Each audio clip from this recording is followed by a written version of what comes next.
Ladies and gentlemen, welcome back to the No Laying Up podcast. Soly here. No weekly recap. I did an interview earlier this week with Justin Thomas, our annual interview. I think we missed 1 year. I think we didn't do one, maybe 2023. Otherwise, I think he's been on at or near the end of every single season that he's been on the PGA Tour. We talk a little bit about being left off the President's Cup team in 2024, his recent injury, kind of what caused that, led to that, dad life, and of course, I absolutely peppered him with questions about the 2025 Ryder Cup. We're going to give that interview here shortly. First, I want to give a shout out to our friends at Titleist. They had a driver fitting going on up at the Sea Island, the RSM Classic Pro-Am on Monday. And sure enough, I ran into my guy, Jason, there, the guy that fit me into my GT2 that I've been talking about making the switch. And I just said, hey, been hitting it pretty good, but, I'm a little lower in the spin profile here. Like, what would happen if I took the Tour AD shaft that you've put me in with the GT2, the one that has eliminated the lefts, and I put the GT3 head back on? What would happen? And we tested there. We hit like 5 balls. He's like, yeah, just put that head back on there. This is where you're at right now. Like, the shaft was the issue in the original fitting, or I guess when I was going through some health issues with my back, that shaft was no longer a good fit for me. Long story short, get fit. Go get fit. Get fit by somebody who knows what they're doing. The worst thing you can do is just tinker on your own, B1 setting, moving weights around. I have no idea what I'm doing there. Have somebody help you through that process. It has been super, super helpful. And I want to give a shout out to my guy, Jason, the GT3. I hit like 5 times the other night. It's not going left. That's all I know. And I did a little flirting with the Pro V1X. I kind of teased that I was going to do that. It took like 2 or 3 shots that just didn't behave the way that I was used to seeing it for me to realize how great the Pro V1 is for me in particular. A couple of things that I was taking for granted just on like minimum iron distance cleared with certain iron shots and not getting too spinny. It's the right golf ball for me. I'm sticking with it. So Titleist.com to find a fitter near you. They can help you through all of these things, wedges, irons, all of it. Get a professional to help you with this stuff. I know it has helped me. And it will continue to help me into the future. So without any further delay, here's our chat with Justin Thomas. Did you know how big of a mistake you made tweeting out how bored you were? Like you knew I was coming calling as soon as you send that out. Was that a bad signal call? Like I need to do a podcast? It was funny. I've been texting just with Brittany a bunch, with Excel, and she's like, just you're warning, like, you're going to get a lot of stuff. And she was just joking. She's like, you should just comment back to like one of them and be like, I'm not, or what'd she say? She's like, I'm not desperate. I'm just bored. Or what the hell? She said something that was just so perfect. It was like, yeah, that is exactly how. Yeah, it was funny as hell. She's just like, yeah, we're just be warned. It's coming. Like, yeah, pretty much. What is tell us about the procedure you had, kind of the timeline of what's happening. You're sitting up straight. For those that aren't watching on YouTube right now, you look healthy, you look fine, but how invasive was everything? And kind of take us through that timeline and all that. Yeah, it's so weird. It's like I walk completely fine. Like I feel like I could go walk as much as I possibly want right now, but I can't do anything. So it's like, it's the weirdest part is not doing anything because I'm not supposed to, not because I feel like I physically can't, if that makes sense. Yep. So like early on it was easier, but anyway, from the sounds of, at least from the doctor, the procedure, it's just a micro discectomy. It's what I think a lot of spine surgeons, orthopedics would choose to do. From the sounds of it, it was 40-minute surgery. It's like the size of my thumbnail where he went in. Like it's still covered, so I don't know what it is, but I mean the bandage is very small. Like it's very basic, I guess, when it comes to a back surgery, if you will. It just my disc was very, very compressed onto my nerve, and that's what caused all of it. I mean, it just was going down my leg pretty bad. And that was the weird part, is I had no back pain the whole year. Like not once did my back hurt or anything. So that was where it was a bit of a shock and everything. But it just was something where it's a couple month recovery process. Like I'll probably miss a couple events in 26, but it's my thing is I didn't want to just get an injection and basically Band-Aid it just to mask the pain, when in reality, the issue was probably still going to be there. At least as far along as I had. From the sounds of the doctors I talked to, if I would have, maybe been like a month into symptoms, then an injection and some time off could have healed it. But, feeling this for 6 to 8 months like I had, it just, that had sailed. So, but yeah, no bending, lifting, or twisting. So I'm just there. Can't pick I'm up the 20-pound baby, or not even a baby I can't anymore, do anything. Right? Yeah, it's I just kind of look around, and it's like I've gotten really good with my feet and my toes. Like I'm starting to pick stuff up.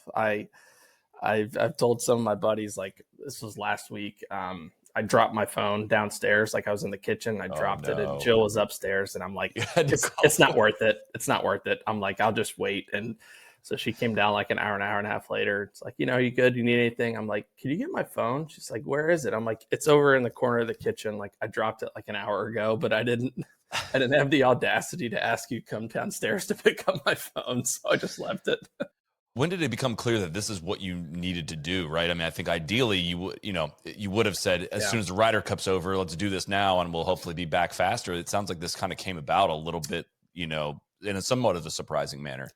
For sure. I mean, yeah, that's more so the kind of the game or really what I'm trying not to do too much of. It's like, yeah, of course, in a perfect world, I knew that this was happening, or I knew what this was before the Ryder Cup. And it was frustrating for everybody, like in my camp and me, because everything I felt was in my hip, and I struggled getting into my right side all year, like in terms of a tendency. And I had more setup issues, like getting in the correct posture, like it's set up ever. I've never had to like think about how I stand over the golf ball, but all year I just kept wanting to get my back real arched, and my weight kept wanting to go left. And, as the year went on, and then finally after an MRI and seeing all that, I was clearly protecting against that.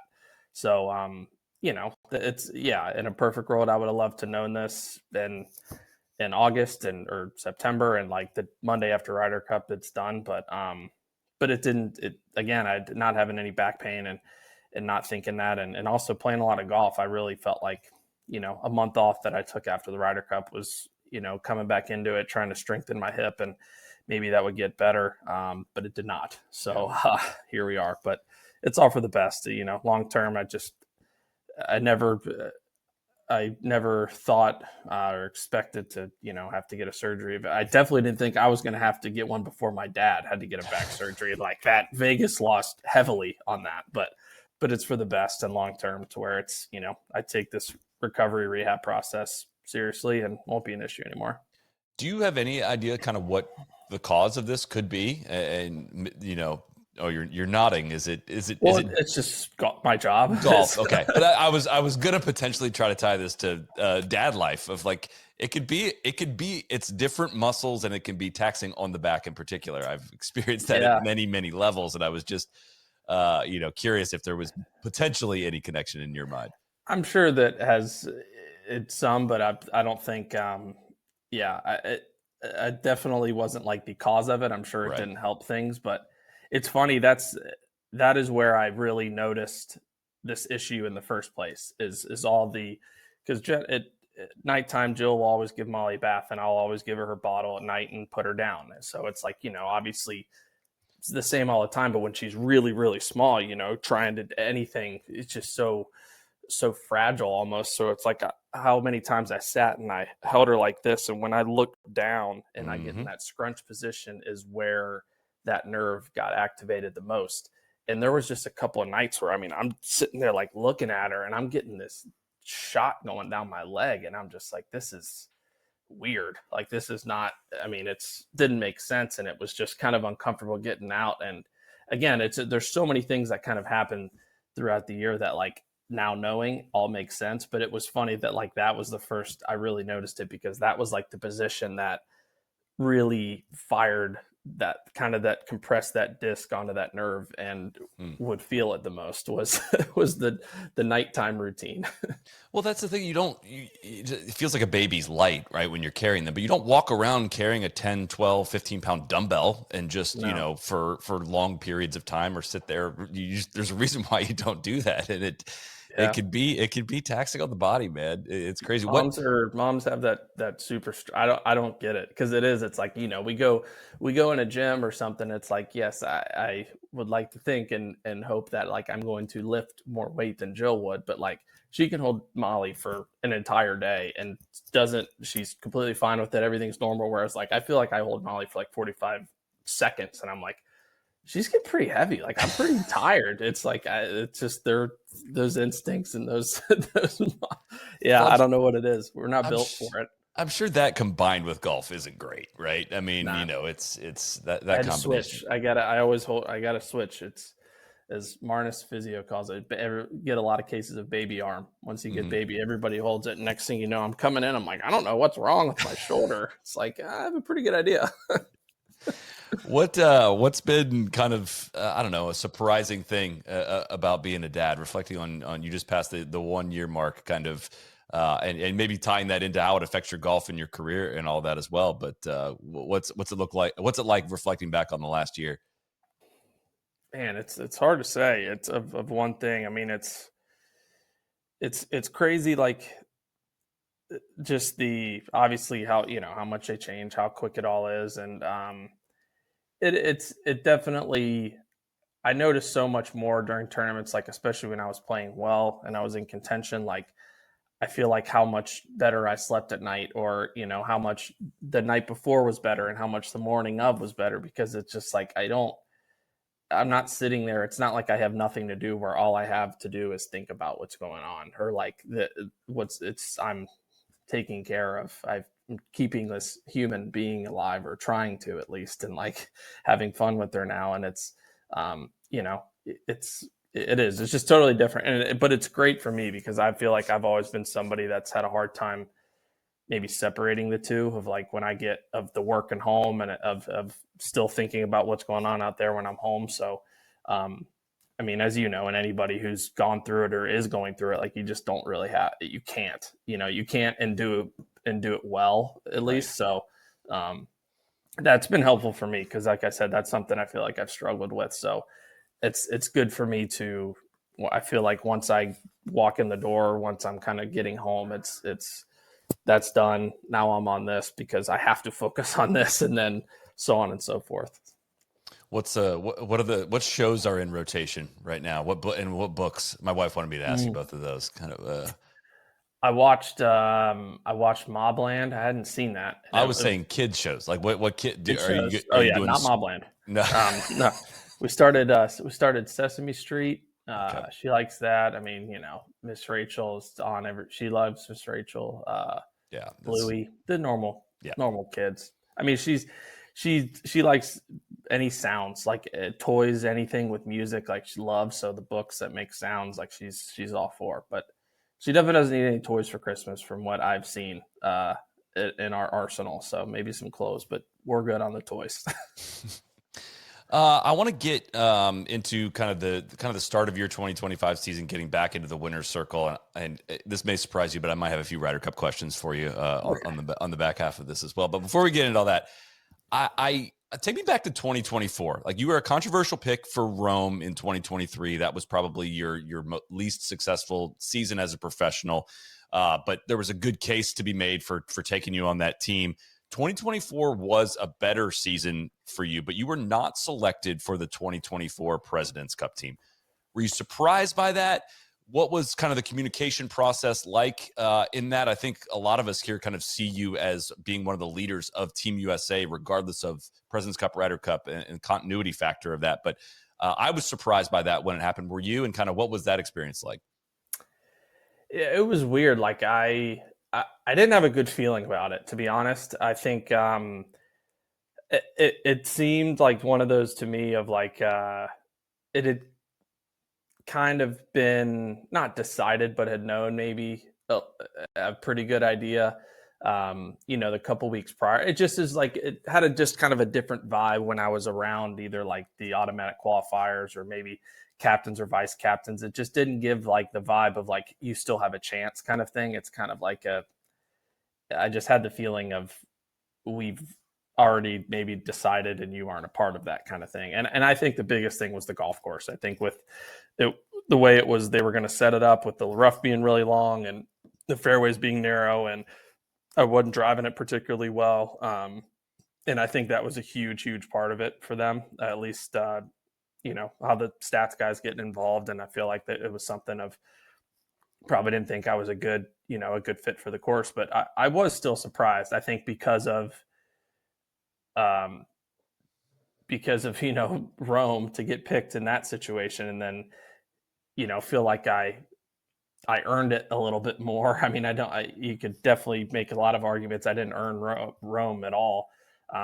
But it was honestly, I wish I was on that team and happy I made Rome, but it was good for me, I think, to not get picked for that President's Cup. I think, either looking back, there's almost a part of me that wished I didn't get picked for Rome, because it's in a sense of like, you're not just going to get this because you feel like you deserve it. You know what I mean? And I think it was easy for me to go into President's Cup like, well, if I got picked last year, like, I played significantly better. Like, I had a really good year, finished whatever, the FedEx Cup, like, made Tour Championship. I didn't win, but like was in contention a lot. And so like I should get picked, and I didn't. So it was easy to go back and forth on it. But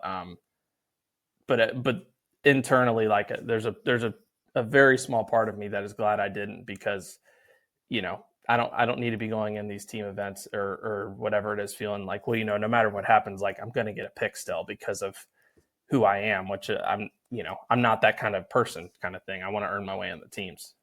Yeah, I was gonna say, the easiest way is just to qualify, right? Then you don't leave yourself subjected to that. I think everyone would agree with that. But did you watch it? Did you tune in, and kind of what are your emotions like watching that? Do you still feel as much a part of the team in terms of invested in the team's success? Definitely. I don't know. I'm a sicko. Like, I watched all of it. I was like, Jill, she's like, I don't get, like, how can you watch this? I was like, I want to. Like, I'm a fan of golf, and then, we got swept. I think the first session, is that right? Second, you swept it on the opening session, and then they swept. They won. That's right. Yeah. But it, and then it was like, all of a sudden I'm watching because, like, it's a really good President's Cup. But no, it was guys like Russell, guys like Sahith. I mean, I was super pumped for them, because these are guys that are very well going to be on a lot of teams in the future. And, I reached out to, everybody who got picked, and it's like, everybody's well deserving, but also, like, go play well and enjoy it. Cause it is like, these are guys I hope to be my future teammates on teams someday, but they need to understand that they've earned every single right to be on that team, and not feel weird or guilty about it, because I know I even felt that way in Rome, and I had been on other teams. So I can see how being a pick, when you're a rookie, it's easy to kind of be like, I don't belong here, or I don't know if I should be here. But if you're on that team, you deserve that. So, I felt like kind of telling some of those guys that was important too. A quick shout out to our friends at Whoop, of course, the official fitness wearable of the PGA Tour, and of course of No Laying Up. The all-new Whoop, it is here. It is the only wearable that turns your health and fitness data into personalized guidance. It's 7% smaller. It has 14 plus days of battery life. That is absolutely ridiculous. You almost never have to think about charging it. One of our favorite features from Whoop has been Health Span, where they give you a Whoop age. It's a pace of aging. It bases on 9 different key metrics. I'm doing pretty well in most of them, other than my resting heart rate is a little high, and I've got to get in the gym. I need to do some calisthenics. I need to get the heart rate up, need to get some cardio activity. It is basically telling me I'm not aging at the rate I should be. And it's almost entirely because I am not getting in and doing enough high stress workouts, which I knew that, but it's just good to have that information to say, like, hey, like, you're getting older faster than you should be, and you can do something about that. That's what I love about Whoop. It's worn by most of the top guys on tour. We can attest that Whoop is not just for professionals. If you want to improve your health, no matter where you are in your health journey, Whoop can help you unlock incredibly valuable, personalized learnings. Also, a reminder, you can join the official No Laying Up team on Whoop by inputting code COMM-NLU in the community tab of the app. And if you're interested in giving the all-new Whoop a trial, go to join.whoop.com/NLU for a free 30-day trial. Again, join.whoop.com/NLU for a free 30-day trial. Back to JT. Turning the calendar over into 2025. So just for reference, around September of 2024, Data Golf ranking for you is around 22nd in the world. And come end of April 2025, so about 7 months later, you're back in the top 5. There's a, you fell all the way, I think, to in the 70s at one point in 2023, clawed your way back in 2024, but you returned to being a top 5 player in the game as of this spring. Were you feeling it? It had been since the 2022 PGA Championship since you had won. Had to be your longest stretch, I imagine, as a pro of not having won one. Were you starting to feel the pressure? Are you thinking about any of that when you're coming down the stretch of the RBC Heritage this past year, which you did end up winning, of course, but, take us through kind of that gap in winning, which had to be, something you hadn't experienced before. Yeah, it was. It definitely was the longest. It honestly, I felt like it had been so long. It wasn't anything close to the same as it was like end of like wanting to win in 23 or wanting to win in 24. To me, it had like surpassed that. It was like, I just want to win because I just want to win golf tournaments again, not because like, oh, it's been so long or whatever, but I felt way more pressure to do that in 23 of like, okay, I've gone a lot of consecutive seasons with a win. I don't want to end that. And then I did. And then 24 was just like, okay, it's been a year and a half, and then it's going on 2 years. So it's like, I wanted to do it for that. But then it's like, kind of, once I got past that point, I wasn't, the pressure wasn't to, oh my God, it's been so long. It's just like the pressure is more just trying to win the golf tournament as opposed to the other pressure. Well, there's got to be something too as well. And I remember Jordan talking about this back in 2019 or so of just like, hey, I'm not going to swing it the same way I swung it in 2015 for a variety of reasons. My body changes. Like just you're not. And I guess, have you experienced any of that in your career? I know you love to grind over your swing videos and all of that. Do you ever go back and say like, oh, when I was, running the table in whatever year, here's how I swung it. Why can't I do that now? You see what I'm saying? Like, are you ever trying to find like your old path whenever you're searching for something, or is it always kind of onto something new and evolving with a swing? I don't know if that question makes sense. No, it does. I would say it's always some version of the past for me. The one time I feel like I really tried to do something like very, very different was in 23. And it was the worst season of my career. Like I've always had really, really high hands, but I just felt like they were getting higher and higher, just like they kind of had been also this past year as well. But I really tried to fix that or change that. And it obviously did not go well. It was not, I shouldn't have. I mean, it's in my DNA and something that I'd been very successful doing. So it didn't need to, there were other things that were causing, the issues that was maybe blindsided by, but it was a learning experience. And I know that going forward kind of thing. But yeah, if I'm really grinding or working on swing stuff, I would say it's always like some version of the past, but trying to be realistic, right? Like you said, understanding that, yes, I don't move the same as when I was 22, 23 years old, but there are still some tendencies that I had that I should be able to recreate, or that provided a lot of consistency, a lot of success. And those are maybe things that I just put a little bit more focus on, kind of thing. That makes sense. I'm hoping this question makes sense. When you were, let's say up through 2022, like you were, you rose all the way to number 1 in the world. And in that entire time period, you and, a bunch of other guys, Rory and a lot of other guys, could at any point convince yourself like, I'm the man right now. I'm the dude right now. There's only one person right now that can say that. Like, it's a different landscape. You are dealing with a different dude in Scottie Scheffler. Is it different when you go to the golf course knowing he's in the field in a certain week, knowing like, hey, there's a force out here right now that I was not dealing with in the early part of my career? Does that have any kind of effect on you when you go to tee it up in golf tournaments these days?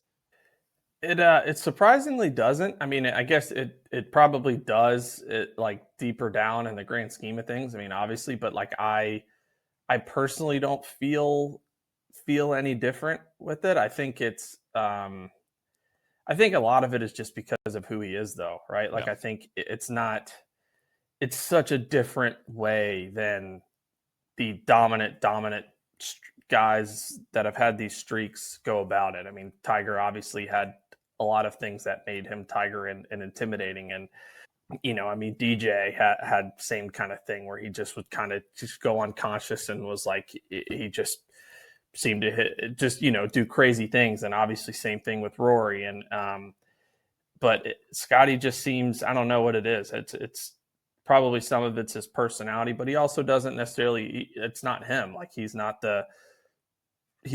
like playing mind games in the sense of like, I want to have this aura and like out intimidate you. It's more of just like, I'm just going to beat you. Like we're going to play, if we play 72 holes, like I'm better at golf than you. And the more golf that we play, the better my chances are of shooting lower than you. So I don't need to do anything else. Like I'll just do that. So, yeah, it is wild because there's not like I haven't felt like I've never had the feeling or thought of like when I get to a tournament or like on a Sunday of like, all right, I'm playing for second today. But it's been more apparent than it hasn't. So I could definitely see, like I said, maybe somewhere deep down that is, but like I haven't internally told myself that yet, but maybe I should. I don't know. No, I think I'm kind of comparing that. This may not be the best comparison, but I remember when Bryson was doing came out back in 2020 and was just bombing the ball. Rory reacting and saying like out loud, like it made me want to chase distance. It made me want to get into an arms race with him and change how I was doing things. And, actually that ended up working out pretty well for him in the long term, but in the short term said it led to some things that he maybe didn't want to do. And it doesn't sound like what he's doing has made you go back to the drawing board of say like, oh, I've got to figure out a different way to get to his level because he's just changed the bar. Golf it can't really work that way, I imagine. Yeah. I mean, I guess if maybe I misunderstood that, but there's a little bit of that. I think there's kind of, it's so, I mean, Jordan and I have talked about it a lot, like just us two, of like, it's so motivating playing with him because everything that he does, I feel like a lot of guys, I know us two, like it's completely attainable. And like, it's not something that like, oh, I can't, like Rory hitting a drive, like I can't do that. Like DJ, some of the drives like he hits, like I can't do that. Like Tiger with his long irons throwing it way in the air, like I can't do that. Bryson with his drives and like stuff, like there's stuff that like it's completely unattainable for a lot of players. But like you go play with Scottie and everything he does, you're like, I can do everything that he is doing. And it's just, I have to get better. Like his distance control and his spin control. And like, to me, his just demeanor and his like intensity internally, like all that stuff, that is motivating and inspiring and feels like that is stuff that makes you not go to the drawing board, but like, how can I control my distance better? Like Scottie does. Yeah. Is something like that, but it's not it's not like a situation like you said, like with Bryson and Rory of like, oh, I gotta start hitting it farther. It's basically just like, I have to get better at golf. Yeah, and on top of that, he's turned into one of the best putters in the world. It's just kind of it's yeah, freaking crazy, man. Rory is also to blame for that because he's I think he would have got there. I think he would have got there with the mallet eventually, but maybe not. Who knows? All right, on to the main event. It's time. Let's see. Let's start with this one. The 2021 U.S. Ryder Cup team won in historic fashion at home. 2025 team you made a hell of a comeback on Sunday. You made it very interesting, but that team was trounced, I think it's fair to say, on home soil through the first 2 days of that Ryder Cup. What happened? What happened in that time period, or kind of how did you describe the difference in just a 4-year time period? I mean, I can't like put my finger on anything like specific of like, this was done this way, this wasn't done that way, whatever it is. I mean, we just got we got smoked. We got beat. It was like it was just one of those of, it seemed like every green we got on of just like, man, like if we could just make this and they could miss this, like you get the momentum and like we'd miss, they'd make, or whatever it was. And it seemed like, like the captains would say, it just was like all of them watching the different matches. It was like everybody, it was the same story on every radio. It was like, we missed the 12-footer, like they made the 10-footer. They made the 15-footer, then we missed the 8-footer. And just like every match, it just seemed like it kept happening. And, it's one of those things where it's over the course of a season, it's like, yes, like law of averages, you're not going to just continue to make every putt and continue to hit every shot like exactly how you want. But over the span of 3 days, like if you're hot, like there's a pretty good chance you're going to keep doing it, right? And they kept doing it and we did not. And I think it was, just a little bit of probably us pressing and trying to come back because that's the position that we were in the whole time. But there's nothing that I could honestly say of like, this was so much different in 21 than it was in 25 to where that was the difference versus us just getting our asses kicked. So there's a lot of ways I could go down this path, but I'll take it this way. So here's on that one in particular, and Keegan kind of referred to this in the post mortem, I guess, of like if he had the course setup part back, he would set the course up differently. I think there was a softness to the greens, the having lack of rough. At times it seemed like the rough was a better place to be than the fairway. If I go back to Whistling Straits, it felt like that golf course was set up beautifully to fit into your guys' strength, which you guys were a better tee to green team than Team Europe was at that time. The margin was not as strong in 2025 at Bethpage, but you were a better tee to green team. And it seemed like that setup led to a world where it turned it into a bit of a putting contest, right? So I hear, and it's a common refrain, and I guess it gets a little frustrating as a fan to hear. They kept making more putts. It did work out statistically like that in 2025. But if you go back to Rome, like, Jordan, I think, said this in the post game afterwards. It just seemed like they chipped in more and putted more. The reality is, like, they gained like 17 shots on you guys over in ball striking and 2 in putting, right? And they used that golf course. They set it up to take wedges out of your guys' hands and all that to say, like, I guess as somebody that comments on this a lot and gets into the nerdy data stuff, like, in your opinion, am I overemphasizing the effect the golf course can have on a competition like that? Or do you think, I guess you agree with Keegan in the postmortem to say like that the Team USA made a pretty drastic mistake in setting up the golf course?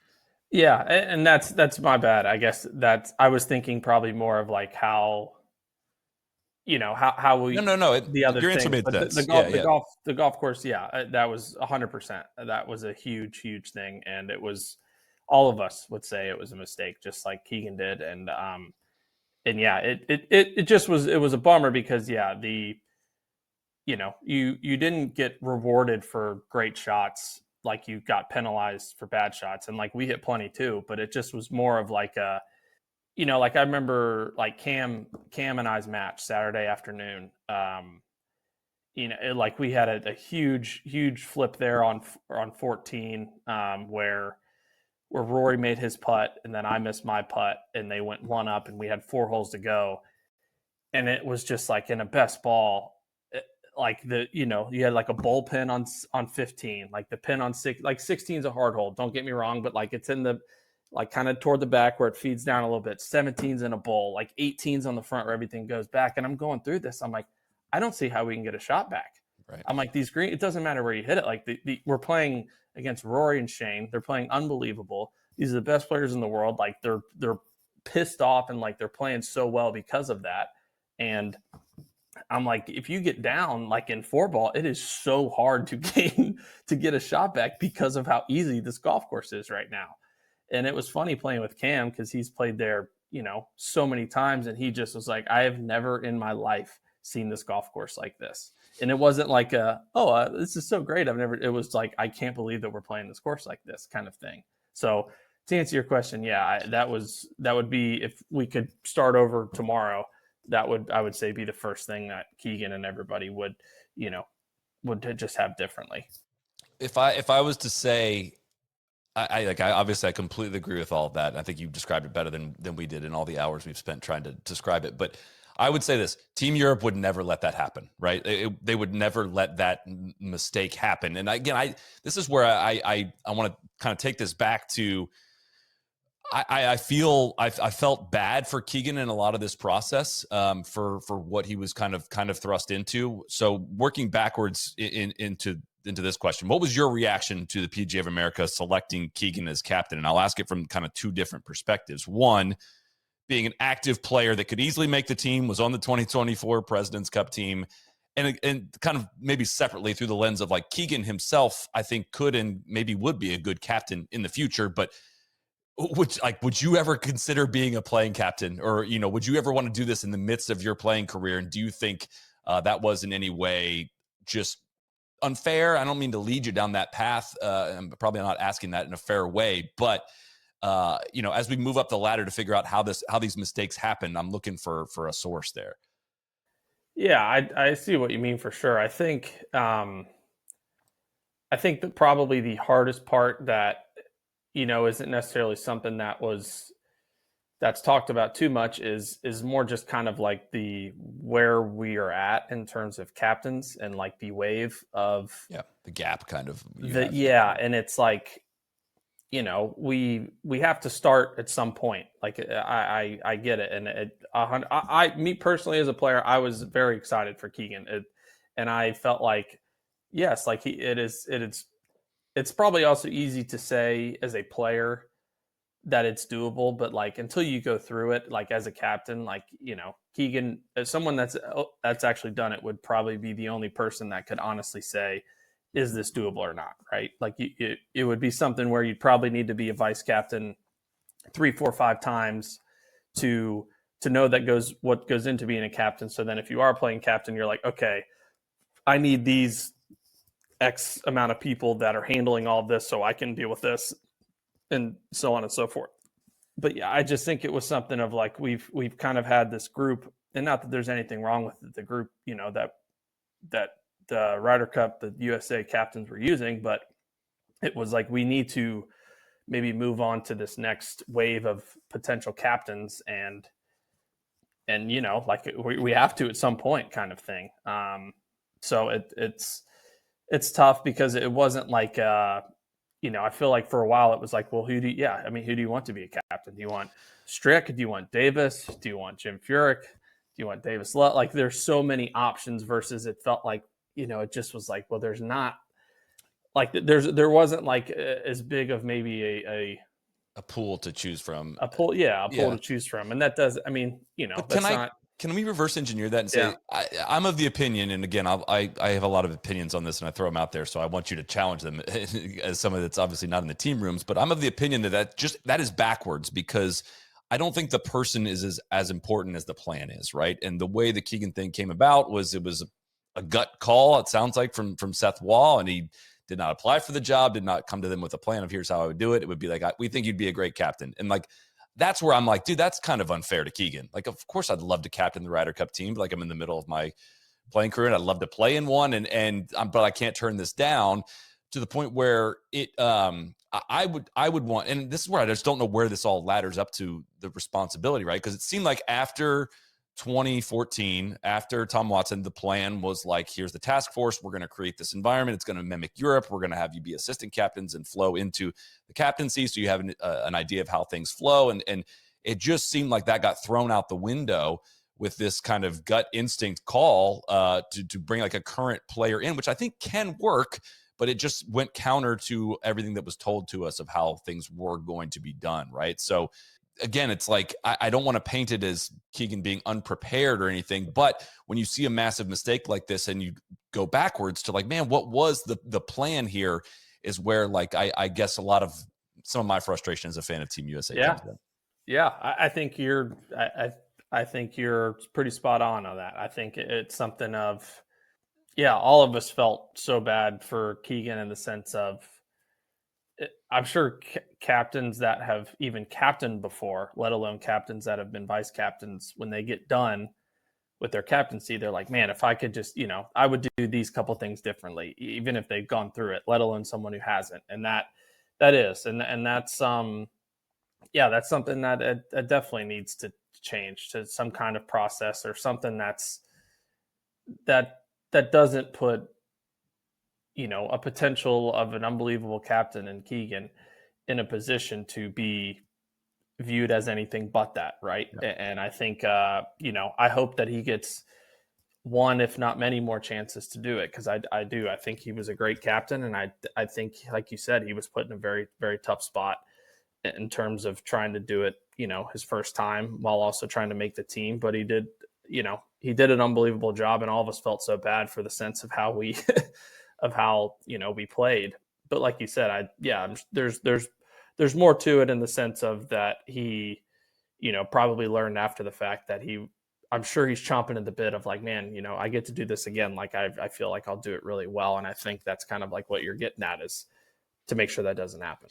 Well, because I think it can, this part's always is hard, because I think it's just worth acknowledging, like what you guys are up against in terms of the willingness of Team Europe to dedicate so much of their lives and careers to this event, to want to win it in a really bad way. And I think it at times can get painted as you guys don't care enough about the Ryder Cup. And that's not at all what I am saying, because I think you guys want to win this so badly, but you're up against an opponent that they're kind of crazy over there, how seriously they take this and how passionate they are about this. And so that is now what the challenge is in front of you. So do you think that that Team USA in general needs to change the way they go about the Ryder Cup to be competitive with Europe on this front? I think it's 9 of the last 12 now have been won by Europe. They've won 2 of the last 4 on U.S. soil. You haven't won. The U.S. hasn't won since 1993 going to Europe. As you go to Adair Manor, is it like, all right, guys, something has to change in a different way of us doing this? Is that the mindset of you or anyone else around the team room of saying, like, something, we got to do something different in our way of doing things? Yeah, I do. I think so. It's what those specific changes are, I'm not sure entirely, but something does, and there just needs to be more, I would say, synergy and more like similarities, maybe because of we have the President's Cup. Like I feel like we have an opportunity of, I don't want to say using that event, but something, there needs to be some kind of like partnership there. Like it doesn't make sense that they're so connective tissue. It just needs to be they're working. they're not related at all. They're run by 2 different organizations. And it feels like, there's just some things I feel like maybe if it's, I don't know if it's said and like put in a position to maybe be more successful, or just something that's more organized to make sure that all the boxes are checked, everything is how it should be done, how it should be, to where we're put in the best possible position to succeed and play well, I guess. I'm not sure if that's really answering. I'm trying part of the challenge here is, like, a lot of the the previous generation of U.S. Ryder Cup players were not overly successful in this event either. I mean, they're in the team rooms now, and it's almost like, I hate to like overly generalize, because there's been really successful captains and leaders. I mean, Davis Love, I think, learned a ton from 2012 and just executed the game plan perfectly at Hazeltine. Obviously, Steve Stricker was a successful President's Cup captain and took that straight to Whistling Straits. So it's not to say it's every time, but it is. It's just, man, it's a behemoth you're up against, of just like, they have a almost a mythology about their system and the people that have come before them, and they have leaders like Rahm and Rory and Tommy that are just willing to fly that banner and buy in completely and just do whatever it takes for the team to win. And I don't know if I have a question. Well, I guess, like, what do you, what do you mean by that? And know what I mean? Yeah, it just, I was working my way into convincing myself that, like, a Keegan as like a player that method could work for Team USA as a captain, right? Of having just like a peer of yours be like the leader, the like run through the door. I've had dinner with Max. We talked about this for like 4 hours, and I was like, dude, that could be you. Like, you could be the player leader that is just like, if you are totally bought into whatever the captain is selling here, that's going to be super easy for the 8th and 12th guys on the team to buy into that same kind of mission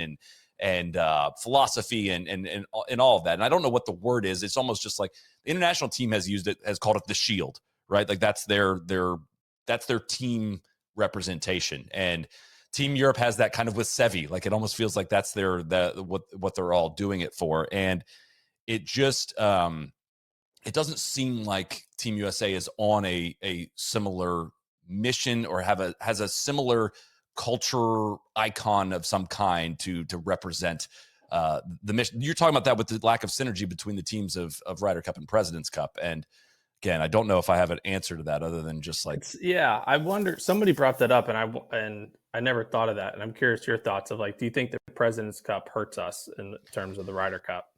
it could. Because I think of it in the sense of like, like missing the President's Cup last year. I was like, it sucked, but I was like, I can make a team next year. Like I just play well and I get on the team next year. And it's like, we obviously have the team events every single year, and like we look forward to it, and like they're a blast, obviously, and we love them. But it's like I wonder if if the people that that we're with in the team room, the people that are running everything, being different in one another, or the sense of the like I picture those guys of the sense of like they miss the team. It's like they have to wait a whole another 2 years. Like 1 year is one thing, but 2 years, like that's the difference of like, this was the last chance I have in my career to make this team, and not. Yeah. Versus like, I maybe have a chance next year to make another team. You know what I mean? So no, totally. I think the continued success that Team USA has in the President's Cup can potentially, this is me reaching because can potentially add a level of complacency of, look, we're not totally screwed up. We go and beat these guys all the time. Like we know we're highly capable, and it maybe gets a little harder to sell out. You can't, it's hard to sell out to the process every single year, I think is kind of where I think we're kind of going with this. Whereas Europe, you have a year off and then you're back into a Ryder Cup year and you can kind of sell out to that. But I want to kind of work into some specifics here too of how did because I think a part of what Team Europe does that's so admirable is like, dude, they're scheduling dinners with these guys and working out potential partnerships. So, hey, when you show up this week, like you're not, when Robert McIntyre shows up and he's not getting to know Justin Rose in Rome, like they've planned this out in advance. You and Bryson were the first foursomes pairing off. How did that pairing come about? When did you know that was going to be a possibility? And kind of, I'm curious. That was a surprising one to a lot of people, and you did not go back out the next morning. Was that your guys' idea? Would kind of take me to how that pairing came about. Yeah, it was. I had dinner. Keegan got us together in Memphis. I think 8 of us, and just had dinner. Just more just kind of shooting the shit and just talking whatever. But and Bryson was he was going to come, or I guess 7, because Bryson was flying in for it, and there was some bad storms or something to where he was not able to get in. But it just had kind of like reached out, said missed you at dinner or whatever, and I was just kind of like thinking about it. It was just the drive home, and I was just like, and I knew he played the 25X, and I'm like going through this, and I'm like, I feel like we would be an unbelievable team. I was like, I really do. And so I texted him and I was like, hey, dude, I was like, just to put on your radar, I was like, let me, if you have any interest, or talk to Keegan, whatever. I'm like, but like, if you have any interest in us playing kind of thing, or, if it's something that's come to your mind at all, whatever, kind of like let it go. And we just had texted a good bit back and forth, and just, I mean, we felt like, like, why wouldn't it? I mean, I'm like, that sounds incredible. He's going to hit it 340 down the fairway. I'm going to wedge it inside 10 feet, and he's going to make the putt. And like, it sounds he plays a 25X, something that's close enough to my ball where he doesn't even have to mess with mine. Like, I'll use his completely fine with that. That's one less variable we have to deal with. And it's also like, he's such a good player. It's a shame to have him not play, right? Like he's you say whatever you want about Bryson, but he's one of the best players in the world. And having him on the golf course was especially in the Ryder Cup with how he is now, like that was a huge, huge thing. And it was, so, I mean, we were both into it, and we were both, the vibes are good. This isn't like a Phil Tiger 2004. Yeah. Like, this is an awkward pairing. I followed you guys match out there. Yeah, you did putt great that day, but otherwise, I think it could have worked. Like, I'm not critiquing the pairing. I think it was just interesting. Of not a lot of people were expecting that one. We were we were told, and we were also fully understood. Like, if we won and we kept winning, we were going to keep going. Like, we were just going to keep going. man, I played with Cam that Friday afternoon, and like that's where we got done. Talked to Keegan. And he's like, "What are you thinking for tomorrow?" It's like, you could send you and Bryson out again first, kind of like they had planned. And I was like, dude, I'm like, Cam Young cannot not be playing. I'm like, he is playing better than anybody on our team.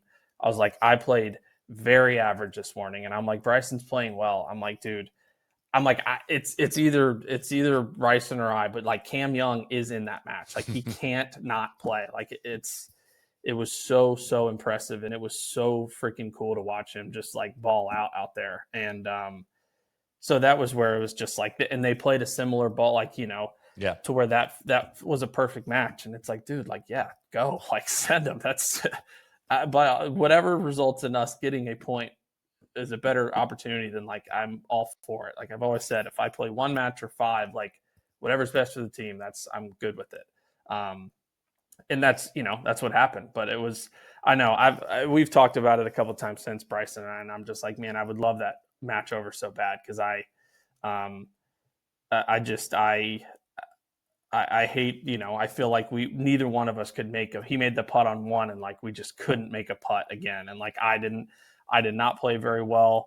I just hit a couple shots that I needed to just hit a little bit better, a little bit sharper, and it was like, and we made that birdie on 14 and felt like that was a little bit, and it just was like we could never just get momentum, and like I hated that, because like, yeah, I felt like we were such a good, and I do feel like we are such a good team, but I wish I had it over for the sense of maybe, just to play a little better, but to maybe go about things a little differently. That would maybe set us up for success a little bit more. Yeah, Hatton and Rom played well too. I mean, they did. That morning was insane. I mean, the guys were, I think all 4 of their teams were at least 4 or 5 under, and all 6 under an alternate shot, and it was like we didn't play well, but I mean, to lose 4 and 3, 5 and 3 to be, and we were like 1 under or something, like that's got beat. That's I not to make excuses for it either, but that's where I trace back to core setup too, of like, man, Bryson's driving distance to exacerbate the effect that's going to have on a match. It can't be this soft. You know what I mean? Like there wasn't that much advantage in driving it really far and accurate for how far as he drives it, and it left it vulnerable to being a bit of a putting contest. But so what's Saturday night like? You guys are down a lot. Is there real true belief that this team is alive heading into Sunday singles? There really, really was. It just was one of those things that, yeah, it just was bizarre, because it was like and JJ and Xander won their match Saturday afternoon.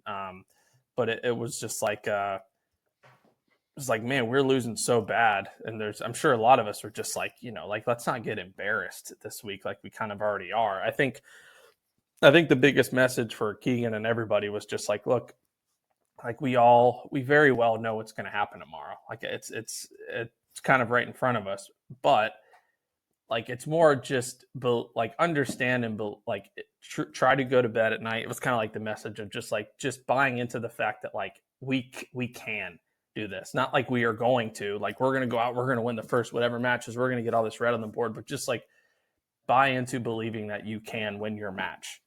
And that's it, because it's that's kind of how it goes. It's all you're in control of too. I mean, yeah. Exactly. And there could be something said for that of being, a little too wrapped up in everything else that was going on, but it just was more everyone just trying to understand that, like, look, we're going out, we're getting our asses kicked, but like this is something, yes, we are very, very likely not going to win the Ryder Cup. Like, that's pretty obvious looking at the scoreboard, but just understand, or just buy into the fact that like we could, like that we could win our matches, and there's some alternate, whatever you want to call it, that like this could happen.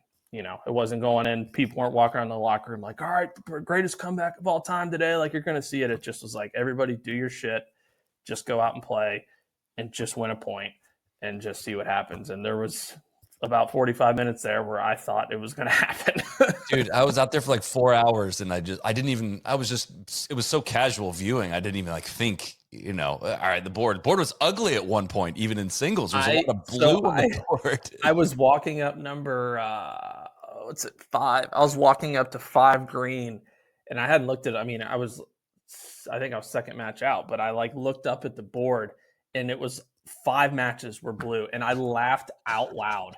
And Rev was like, don't worry about it. Don't look at the board. And I was like, I cannot think of a worse start than this for us. It's like, geez, they're gonna put 25 up on us.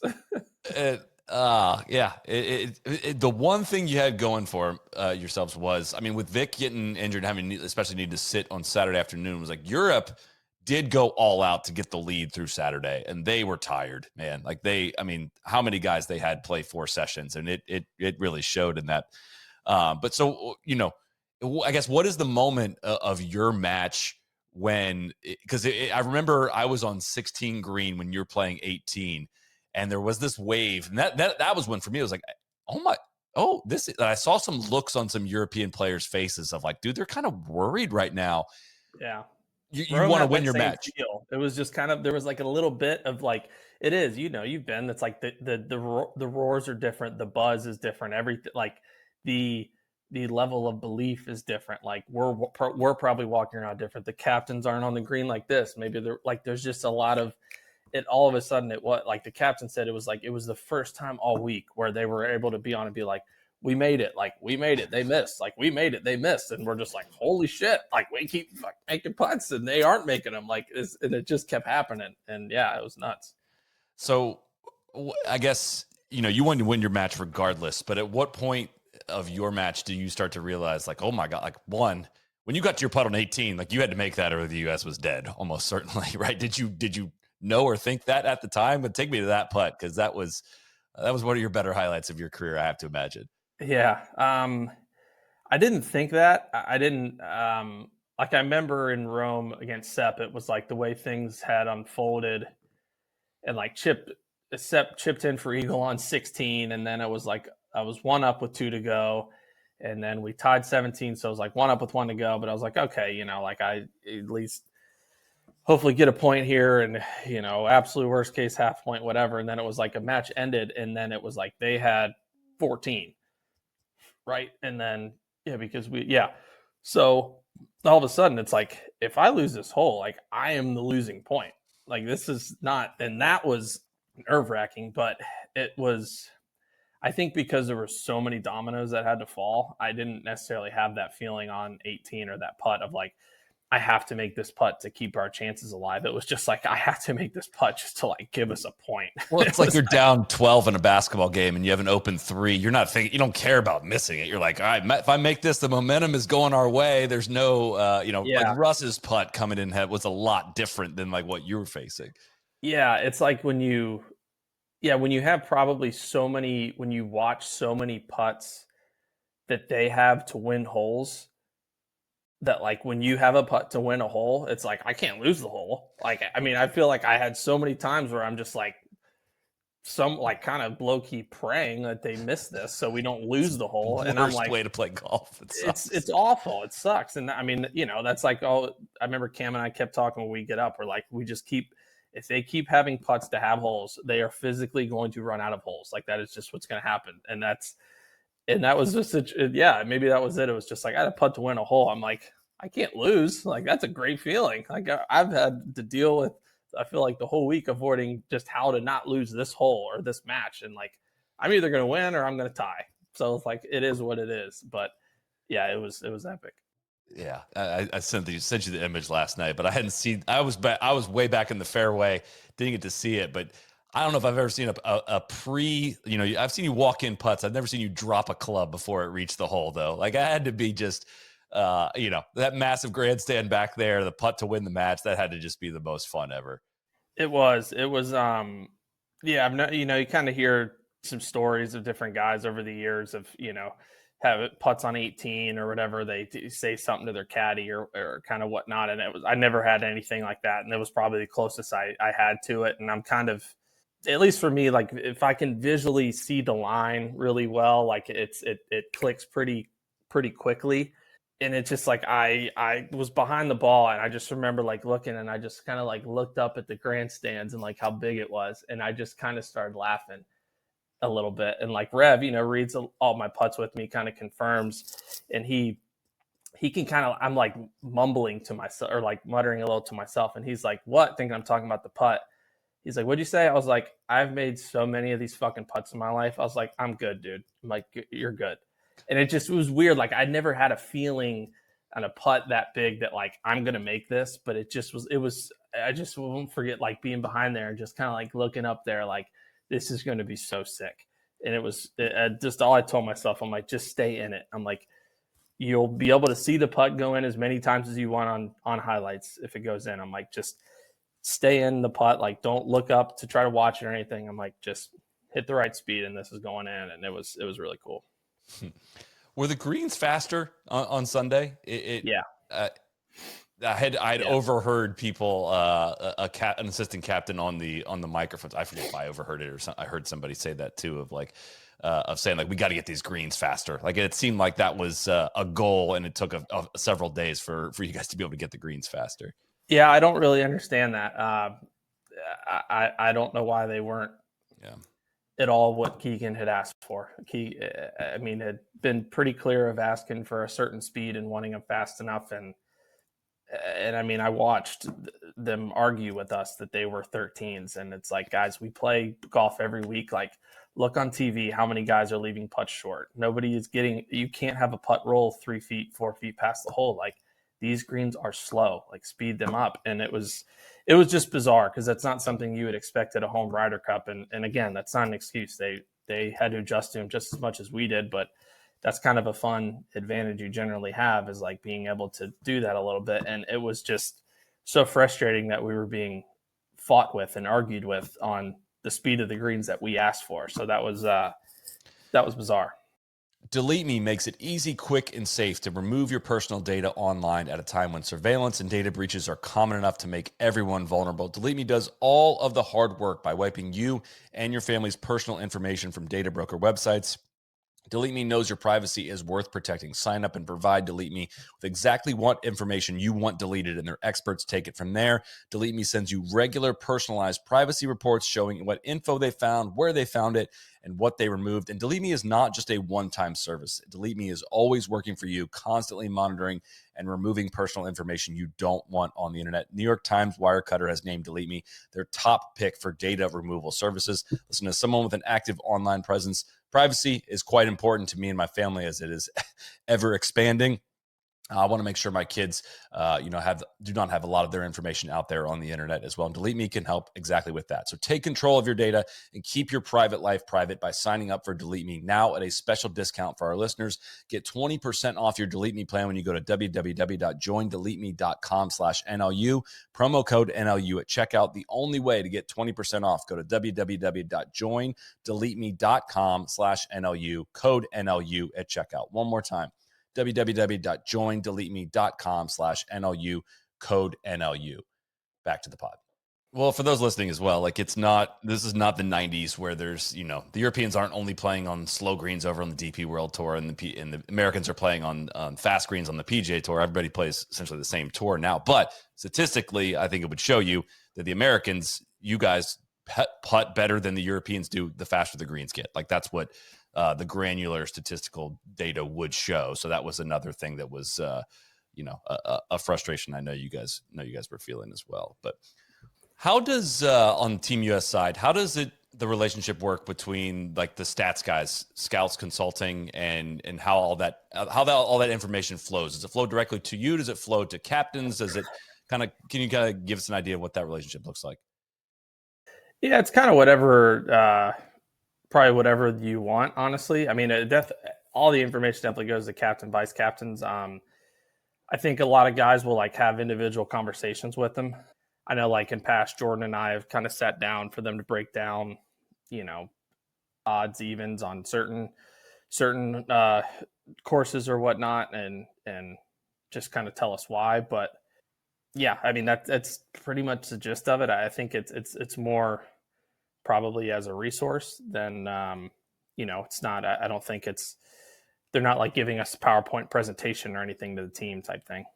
I'm asking that through the lens of, Scottie and Russ played different order odds and evens on the second day than they did the first day. And I was just curious if, if that level of detail was kind of given to you guys, or do you go more off gut feel as you get there? I was just, that was a surprising thing when it seemed like almost every other pairing was sending the longer player off the odd holes. Yeah, the main reason they did that, and the only reason they switched is because of how the golf course was playing. They felt like it completely, it took away Russ's advantage, or he just had so many long clubs into holes that when they broke it down, it was just more of like the course had continued to play so soft that they felt like statistically like that was not the better team or not the better lineup or setup for them. Because that's the biggest thing too, is I think it's a great resource, but I think it's too much, to be honest, at times. Like it's way more of a comfort kind of thing, and way more of I go back and think of like Tiger and I at Royal Melbourne, and like I can't remember one conversation we had that had to do with like stats or like why we were doing it. It was just like going through and like, okay, if we do this, like you're going to hit a lot of iron shots. Like obviously we want that. And you're going to like, these are going to be however many putts. These are going to have these many putts. Like, okay, let's go through. I don't like these 3 tee shots. 2 of them are odds. Like, oh, okay, well, I like this since even's great. So like, let's do that. It was more of that kind of situation, because the difference between one guy on odds and one guy on evens is, while it might be like a huge percentile kind of thing, in reality, like it's maybe like at the most like a quarter shot or something like that, I would think. So, and the hardest part with stats and analytics, whatever it is like that's a huge average, right? Like that's supposed to be kind of like, if we played this out through the whole year, like this is what it would be. But like, this isn't the whole year.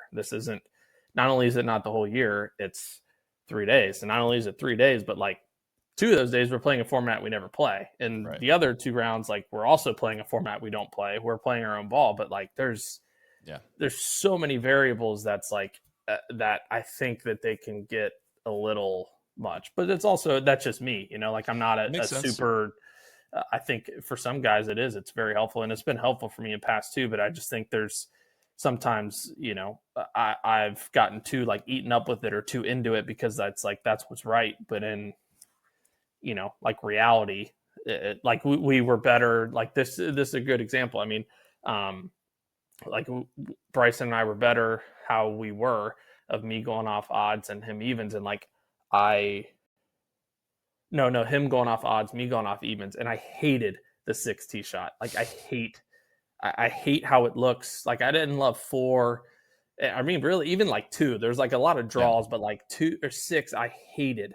Like one day we went out in a practice round, and I literally, like I was like, I don't know, like I know we have the picture books, but like with it soft and like how it is, I'm like, I don't know my parameters. Like I don't know what clubs I can hit. So like I need the captain, like I need 2 captains, and like I'm hitting like 12 balls off this tee. Like I need to know, like I'm gonna hit some way left, I'm gonna hit some way right. Like I need to know, because I hate the look of this tee shot, and I don't feel like I have any room for like a fade to get down there with the driver, so on and so forth. But so I did that, and like it was very helpful, and I actually hit good tee shots the whole week. But that's something that's very hard for any stat person to know, then they don't understand the importance of, in my opinion. Yep.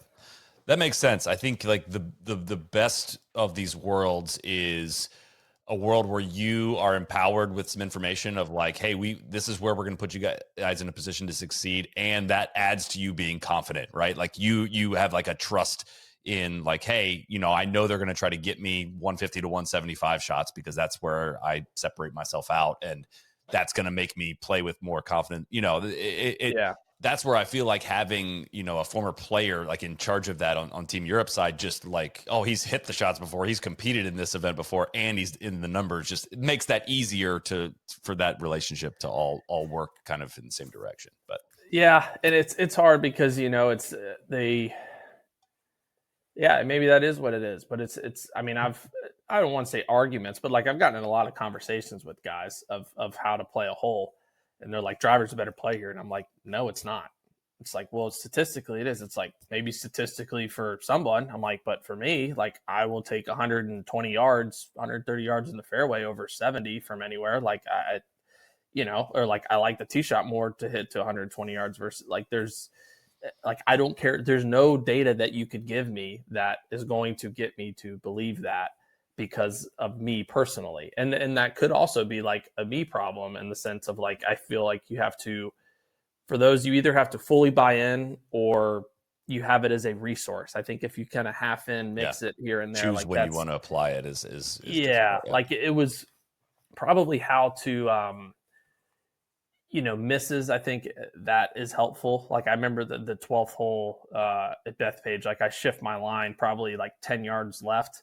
I almost was trying to hit it like in the very left edge of the fairway. I mean, I'm literally just like putting the grip a little more in anything to just make sure that my miss was left, because the left rough was like, it was like a 0.3 or 0.4 difference in strokes, or, in the hole, the average versus the right rough. So I was like, well, clearly, like I need to make sure that my miss is left versus right. So like something like that to me is way more beneficial than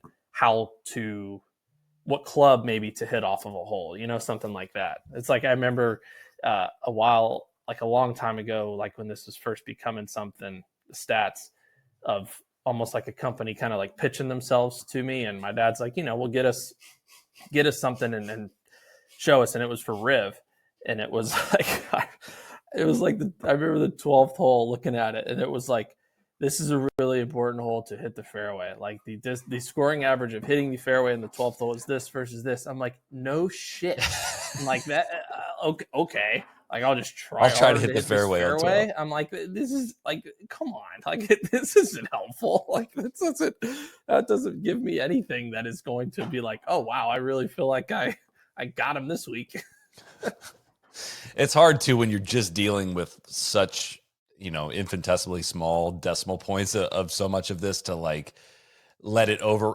But you still want to take all those and let it add up. But it's hard to let that override what you're feeling of like on a certain tee. You can put me on a hole that's like, yeah, it's narrow and there's OB on both sides, but driver's the play. And I'd be like, no, it's not. I can't do that. I don't want to do that. So it's hard, man. That's the hard part. And also the conversation I've had with myself of like, with not even just a Ryder Cup, or a team event, but like if there's like statistical or analytical values in golf compared to other sports, because how much the variables change, it's just so many little things of just like the how I'm hitting it that day, or how I'm feeling, like my nerves. Like I understand that other sports have other factors as well, but it's more so the fact of like, this person is a better passer as a quarterback if it's an over 30 yards, if they throw it to the right side of the field versus the left side of the field. Like that is a stone cold fact. Versus it's like, like the 12th hole out here, like it's better if you hit driver versus 3-wood. I'm like, but where's the wind? It's like, well, that doesn't matter. I'm like, yeah, it does. It kind of matters a lot. Like, how firm is it? Does it matter if you hit it in the rough? Is it soft like Bethpage? I'll hit it in the rough. Like there's so many things that go into it that change each and every day, each and every week, that I go back and forth of like, is there a place for it? But it could just be a personal type thing. No, that's super interesting. Last thing on Ryder Cup, what's kind of your lot been written and said about the environment there, the fan environment there? Compare it to kind of some of the other Ryder Cups you've played in, and kind of what was like being out there for that? Because I heard some stuff that I didn't feel like felt like I was at a prestigious golf tournament. Yeah, it felt a little different, but I'm curious your perspective on that. Yeah, I think it's pretty self-explanatory and obvious that it had gotten away from them. I think there just should have been a lot better plan in place from the PGA and from the security aspect. It's like you don't want that to be what it is, but the first day or two, you throw a couple people out for saying some stuff, like people are gonna stop doing things. Like it's or just some kind of accountability, right? Like, I think that was, I remember the frustration, like when Cam and I played Rory and Shane, is like people were yelling stuff, and our security guy was just kind of like looking there, and it's like, or no, it was our not our security guy, but our like our official. He just was like standing there, and Rory's like, can you help us here? Like, these people are yelling at us. And he's just kind of like sitting there. So it was just it didn't feel like there was a very good plan put in place of how are we going to handle it when it gets to that. Cause how could they have ever seen that coming, at Bethpage? I mean, yeah, New York fans. Yeah. It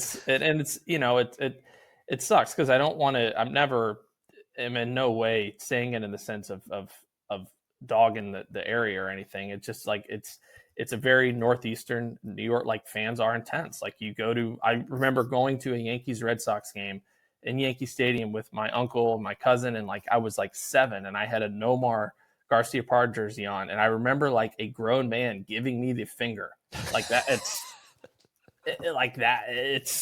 like I'm like, you played the 2019 PGA at Bethpage as well, right? Like, it's different for a team sport, but still, like, 2002 U.S. Open at Bethpage was different than most. Like you go to sporting events. Like, I'm pretty sure if you had a right fielder out there and on the other team in Yankee Stadium, and guys are yelling at him, and like he turned around and started chirping him back and started cussing at him, like they're probably gonna keep giving him a hard time, like it's. But the hard part is like it's golf, right? So it's having a hard time of separating this is golf. Like, you're not supposed to. We have all the history, and we don't act that way. But it's like But like, this is the Ryder Cup, first off, and we're in New York. Like, it's gonna be rowdy, and it's none of us wanted that. None of us hoped it would get to that, and it sucked. I felt terrible. Just especially, I've always said, I mean, we get stuff yelled at us all the time. I mean, the away Ryder Cups, like, we always are getting bashed and yelled at. But it was just like, anytime it starts getting into like, families or talking to the wives, like, I just that I hate that. Like, I felt terrible for Wendy and Eric out there, and told them that, because it was like they didn't deserve that. Like, they just are out there trying to watch their husbands win a point, and had to deal with it. So yeah, it was unfortunate. Like, I hated that it was as much of a talk as it was, because it takes it took away from the Ryder Cup, like a huge deal, right? Is there, and I don't mean to lead you down a path here in particular. I know you're the son of a PGA professional as well, so it's but Europe, it's easy for them. They are playing for the DP World Tour, and you guys play the PGA Championship every year, but you play the PGA Tour. You don't, the PGA of America is not the body of the organization you're representing most of your time. Is there does that lead to any disconnect or kind of distrust in the process? Because like you're sitting here having to explain and talk about things that could have been controlled a lot better by this organization that, again, you play this event in the PGA Championship for it. I'm just kind of curious as to, as we ladder back to some of these issues and captaincy potential and all that, I'm curious what the players' relationship is like with the PGA of America. And I don't even mean to take that down the money path that has been down before, but there's clearly, I think it's fair to say there's been a little bit of clashing over the last several years. It's a good point. I think a lot of it kind of, goes back to like similar stuff that we would say often about like the U.S. Open, is in the sense of like the USGA with the U.S. Open and the PGA with the PGA Championship and Ryder Cup are being it's kind of similar to, I mean, different, but to an extent, of like Keegan, like they're being put in a situation. Obviously now they do it every year, but still, like, the PGA Tour does this every single week. Like, they put events on, like, they understand the corporate sponsorships. They understand, not that the PGA doesn't, USGA doesn't, but just more of like more seasons, more how reps, life works. Yeah. Like, the more you do something, the more comfortable you're going to be doing it. Right. So I think there's something to be said of that, and I don't know if, like I know with the USGA, and they've gotten so much better, is like it felt like very ego based and past of like, well, no, like we know what we're doing. It's like, well, clearly you're showing every year you don't. Like you're not setting the course up well. Like you're being handed the best golf courses you could possibly imagine, and you're still finding a way to screw it up. Like maybe talk to a PGA Tour official who sets golf courses up every single week for the best players in the world. Like that seems like that would be a pretty, like, not, I'm not the smartest person in the world, but that seems like a pretty good fix, or at least a step in the right direction. And they've gotten a lot better with that. And the PGA is great with that in that sense. But I do think that there's some things in that regard that I think golf, some of the tournaments just unfortunately not take a beating, but set themselves up for failure almost, because we have so many different organizations running these, running these huge tournaments and huge weeks, and and all these that they do once every 2 years, that they do once a year, and it's not like, they're not Augusta, that is obviously in a different ballpark, but they're also doing it at the same place every year, where they're able to put their revenue back into where we're going the next year, and so on and so forth. And they're perfecting the grounds every year, versus I think that's so hard of, US Open having to go to Oakmont one year, and then from Pinehurst the year before, where they have to completely build out a locker room. And then they go to another place where like you kind of have a locker room, but not really. So it's like, that is tough, but you have some decent resources in the PGA Tour, or somewhat. And again, I probably shouldn't say too much, because maybe they do that. I don't know. Sure. But it seems like some of that stuff could be tightened up a bit, just to help themselves, right?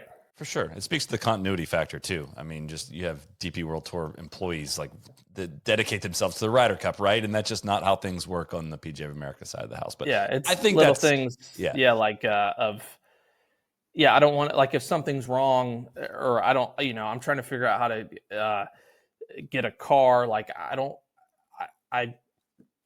know who I'm calling. I don't Right. even know who the person is, versus like, if anything's wrong at a tour event, like I'm calling Phil Marburger, I'm calling Matt Court. Like I'm gonna call one of them, and they're gonna know what to do, and they're gonna help, versus like there's something to be said that a lot of the staff is similar, but when you're dealing with something as big as a Ryder Cup or as a major, like it is so many moving pieces that it requires a lot of different people, obviously. So yeah, that's a lot of people that we don't know or never met. And, it's the way it is, but at the same time, anything can always be better. Right. So hopefully, that'll trend that way. Marburger's going to love that he got a shout out on this pod. But last front, and maybe this could be a whole separate pod at some point. But one, have you met with Brian Rolapp yet, new CEO of the PGA Tour? Kind of what are your impressions? I know we've spent you've dedicated a lot of time on this pod of talking about the future of golf and all of this, and it kind of somewhat feels like an afterthought now that it feels like the PGA Tour is on a different path. But what are your impressions and kind of reaction to how things are evolving there? Yeah, I've spent I had a great conversation with Brian on the phone for a while.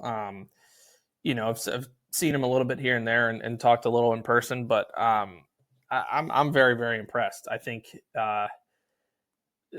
it's something that's very important. I know for me, but I think a lot of guys is like, we just have a lot of respect for him. I don't think you get a position that high up in an organization like the NFL without doing things really, really well and productively. And I think that I know for myself, but I think a lot of us just have kind of belief that he's looking at this, with now being a for-profit entity, is like, how can we maximize the PGA Tour? How can we get the most exposure, to get the most, get way more fans, get way more interest, get way more eyeballs on the sport? Like what can we do to achieve that? And it's, you can't argue. I mean, the NFL's, the amount of people that watch the NFL, and like, he's seen the ins and outs of what they do there, to where you obviously can't apply everything, but you'd be crazy to say that he can't take some of that and kind of put that into the PGA Tour and golf. And I think that,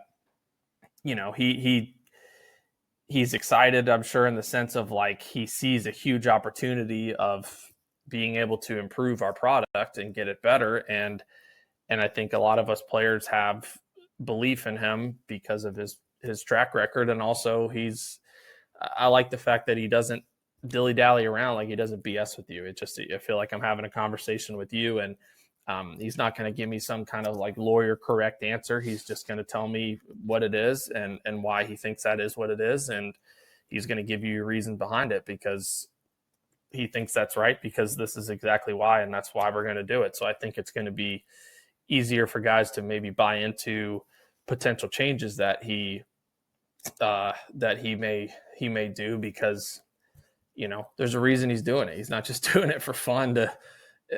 He's a businessman first, and I think while there might be some big changes and some stuff that may be hard to swallow at first or whatnot, I think you have to try to look big picture and grand scheme of things and what it will do for the sport long term, and that's I think he's got great intentions for that. Yeah, a couple of conversations I've had with him, I'm just kind of like, is this on the record? Like, do we need to establish? He just says some, relatively aggressive things that are just, this is blah, blah, blah. That's out. And I'm like, oh, okay. That's interesting that you're, not really just how direct he can be. So Harris English made some comments about a potential new look of a schedule. What do you, one, know about that? Or two, what do you think a future schedule of the PGA Tour might look like, and when might we expect that? Yeah, I don't know. I'm on a different, different subcommittee in terms of PAC than Harry, or I haven't been in those conversations. I mean, there's been so many iterations or talks or just versions of like what the future could look like. I think I think the core is good. It's just, so it needs some rearranging and maximizing opportunities, right? Like, I think it's just, it's such a bummer that it was always so fun the beginning, my first couple of years on tour, of like, we always had that tournament. The Barclays was up in New York or in Jersey, and then we go to Boston, and like the fans that came out to those, and like the golf courses, like it was, so many people came out, and it was so fun. And obviously, like New York and Boston, massive markets. And I just think it's maybe the hard part is that when it comes to some of those events, like if someone offers up a huge sum of money, like it's hard to say no to, but it's hard for us to get as excited about playing some of these places when they're not, maybe the atmosphere that we should be having in a playoff event or a golf course. I mean, like Chicago, the amount of good golf courses in Chicago that we don't play, it's just like, it sucks, really, right? Like, the golf fans and guys that have experienced it, like I can't imagine one player that says that that's a good move, missing those events. So I just think it's a little bit of like fat trimming and just making what we have way better. And I think that, he's got those intentions, and I'm sure there will be some big changes at some point, but no, in terms of anything specific or timeline, I'm not positive on that. Just show up and play. That seems to be your right now I'll go anywhere. It sounds great. Well, I know you're going to be shelved for a while. You can come join us for any Sunday recap pods as you see fit. If you're going to be this bored. No golf tournaments though. Well, I guess I missed some. Yeah, in the beginning of the year. So, yeah, maybe I'll do that. If you're, listen, you've given us. I was just thinking. It's over 10 years ago we did our first podcast together now, which is very crazy to think about. Did I ever tell you the story of the timing of that one? How that got messed up, or because I was living in Amsterdam, and I was like, hey, I'm like 6 hours ahead of you, so if we could do it like nighttime for me, afternoon for you, that'd be great. And you're like, okay, cool, let's do 8:30 Eastern. And I was like, okay. And I got up at 2:30 in the morning to record that. I did not know that. No, I could have easily been like, yeah, that's 2:30 in the morning for me. Maybe a different time. I think you I don't know if you transposed the time zones, but I don't think I ever told you that I got up in the middle of the night for that one. But that was a long time ago. But greatly appreciate your time. Early. Yeah. Greatly appreciate your time as always, man. Best of luck with the recovery, and I'm sure we'll be chatting soon. You got it, man. Thanks.